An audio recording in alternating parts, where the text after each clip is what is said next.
Olá, alunos! Sejam bem-vindos à aula da primeira lei de Ohm. A primeira lei de Ohm relaciona as três grandezas fundamentais de um circuito elétrico: tensão, corrente e resistência elétrica. A tensão elétrica é dada pelo produto entre a resistência equivalente do circuito e a corrente que passa na malha, ou simplesmente V é igual a R vezes I. Conforme visto anteriormente, a lei de Ohm relaciona a tensão, corrente e resistência e é aplicada quando é preciso calcular um dos três valores.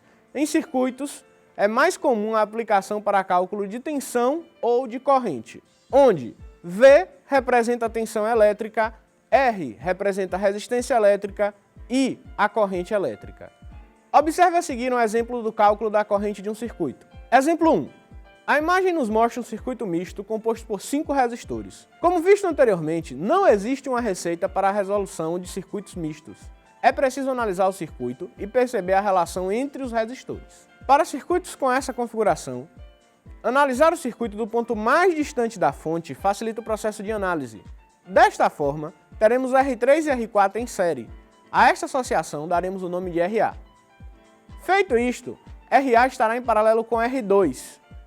RB irá possuir o valor de resistência equivalente de R2 e RA. Com o valor de RB, poderemos calcular a REC do circuito e então utilizar a lei de Ohm para calcular a corrente total do circuito. Solução. Primeiro passo.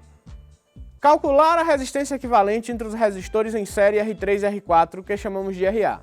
RA é igual a R3 mais R4. 14 mais 16 igual a 30 ohm. Segundo passo. Em seguida, iremos calcular o paralelo entre RA e R2, que chamaremos de RB. Terceiro passo. Com o valor de RB, podemos colocar o circuito em série e calcular a resistência equivalente.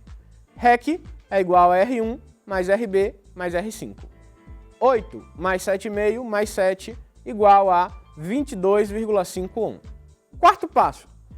Com a resistência equivalente do circuito calculado, iremos aplicar a lei de Ohm para descobrir a corrente do circuito.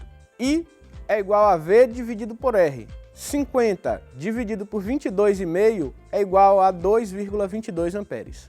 Isto conclui a nossa aula sobre a primeira lei de Ohm. Até a próxima aula.